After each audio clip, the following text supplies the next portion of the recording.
Warm welcomes to everyone joining us today. Here we are, out on a motorboat, chasing the morning sunlight. My good friend and I are on the hunt for the perfect spot to catch some fish, and with any luck, we'll have an unforgettable lunch together. Today, I'll show you not just one, but two different ways to turn our catch into a true firework of flavors. But first things first, let's catch ourselves some fish.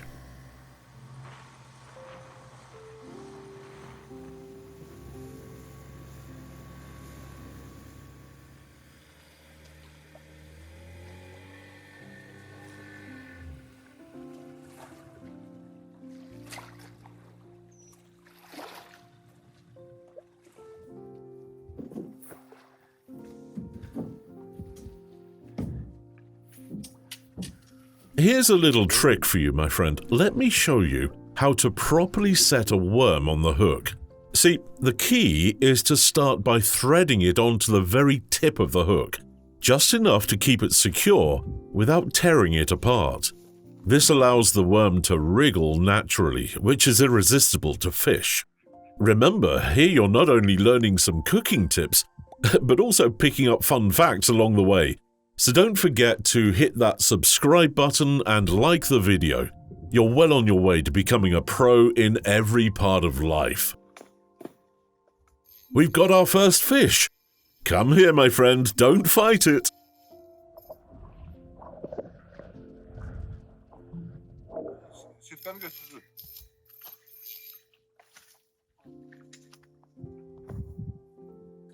Look at the size of this one.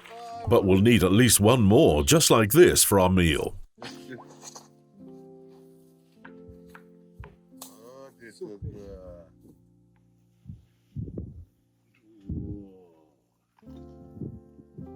Ah, a beautiful carp.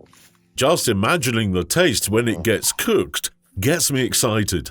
The fresh smell coming off these carp is a promise that we're in for something delicious.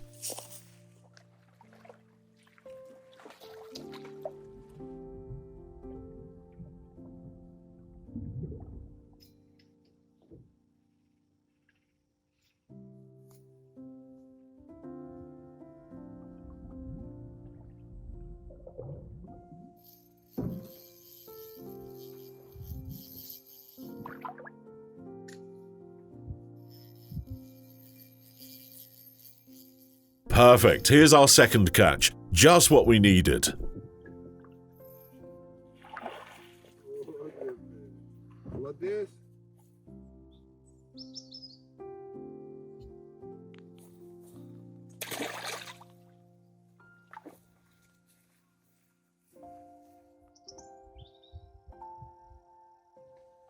Now, let's start the cooking preparations.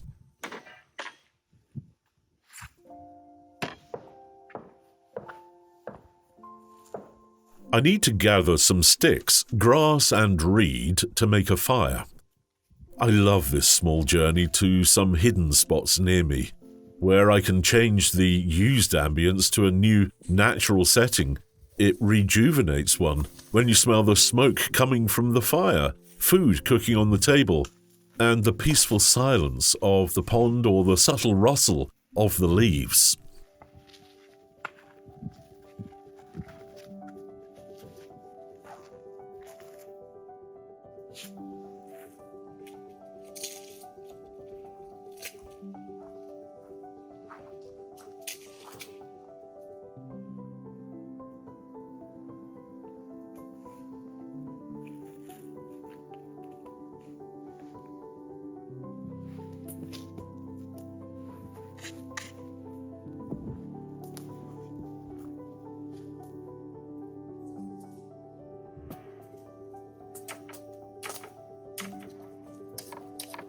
Oh, and before we dive further into cooking, let me give a friendly shout out to my online shop.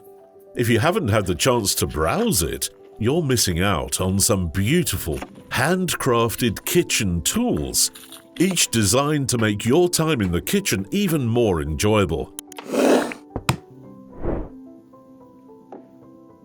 And let me tell you, The knives are a dream to work with. So go ahead and scan the QR code and take a look around. Trust me, you'll find a few tools you'll fall in love with. Alright, fish prep is all done. I've got 2 large carps here, and each one's about to be cooked in a unique way. For the first, I'll take a 2-step approach, roasting it first, then stewing with a medley of vegetables to let the flavors really meld. As for the second, we're going to grill it to perfection, aiming for a crispy, golden crust.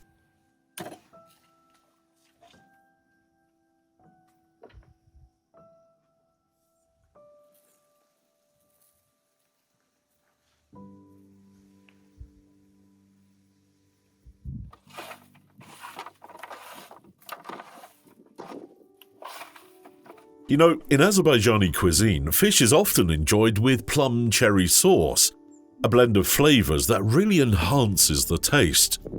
The tradition here is all about complementing the fresh, delicate fish with a hint of fruity, slightly tart sauce.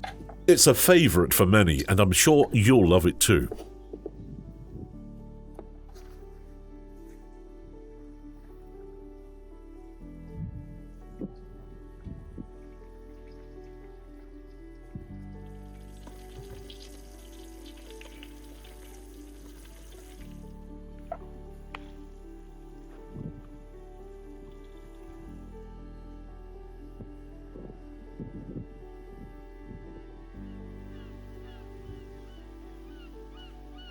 As the aroma starts to fill the air, my appetite rises.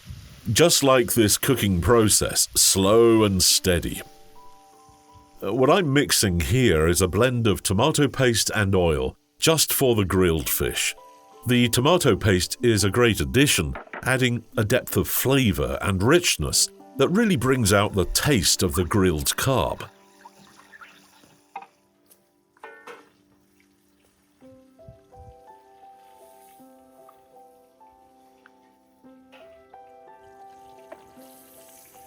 Well, well, these beauties are ready for the next step.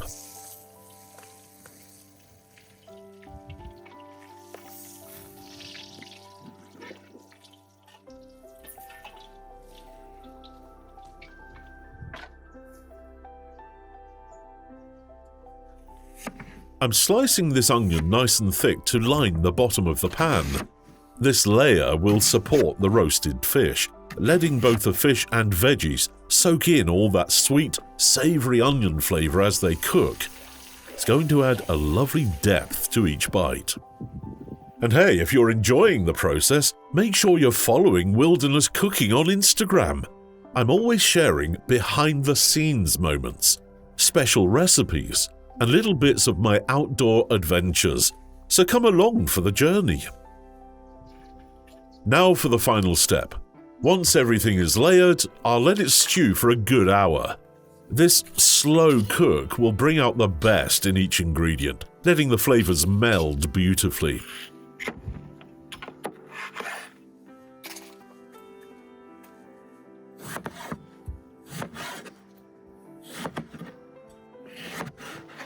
In go the bell peppers, tomatoes, and a good bunch of parsley. Parsley will add a fresh, slightly peppery taste, balancing out the richness and enhancing the aroma of the dish.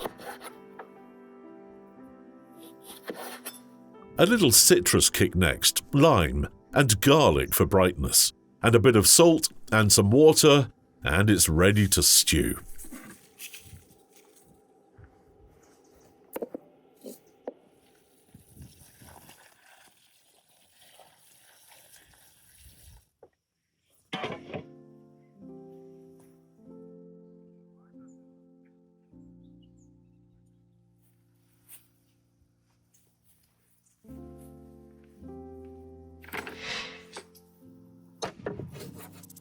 Carp has quite thick bones, which can make it a bit of a challenge to work with, but also holds up beautifully during cooking. If you're interested, I have a selection of specialized tools in my shop. that make handling fish bones a breeze.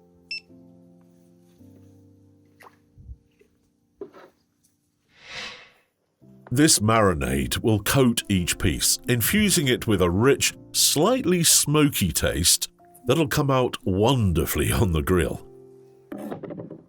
Just a bit more time to soak, then it'll be ready for cooking.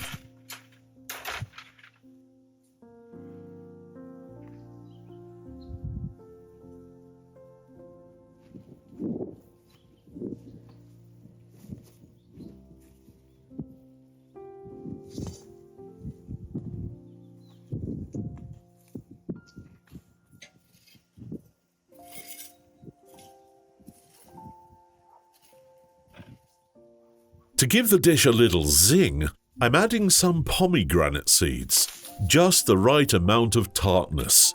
And for that extra kick, I'm squeezing in some lemon juice. It'll perfectly balance the richness of the fish and really bring everything together.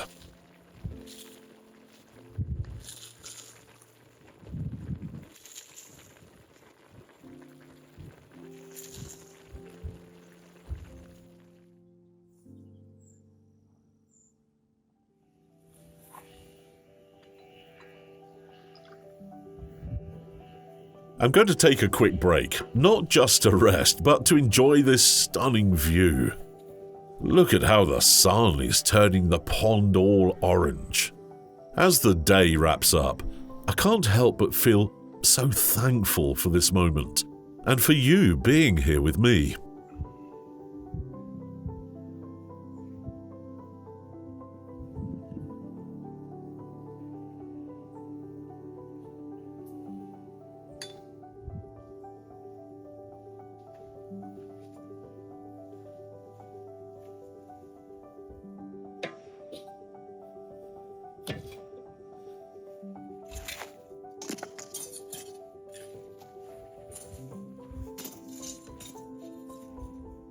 Okay, time to grill the fish.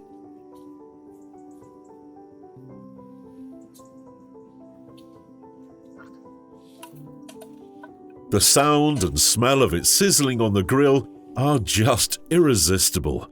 This is where the magic happens.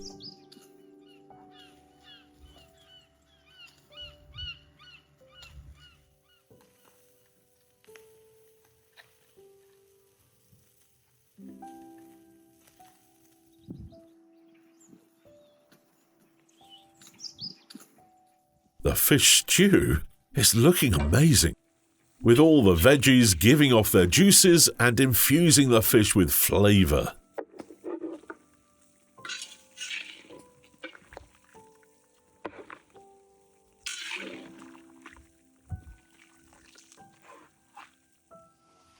It's time to serve up two dishes and see which one steals the show.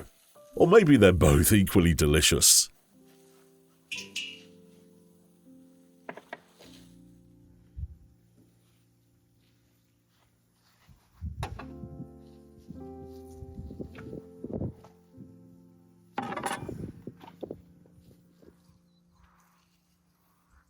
I'm starting with the stew. The first bite is like a warm hug. The tender fish and veggies together make for a rich and comforting dish. Super.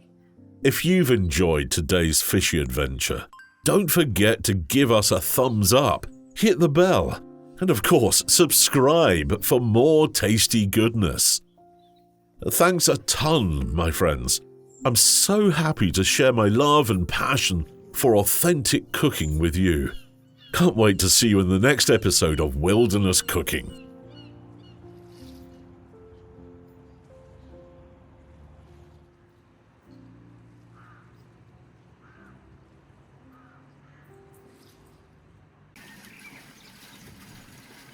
Kanalımıza destek olmak istəyirsinizsə, onlayn mağazamızdan xüsusi bıçaq və ya taxta qablarımızı əldə edə bilərsiniz. Mağazanın linki videonun altındakı təsvirdə var.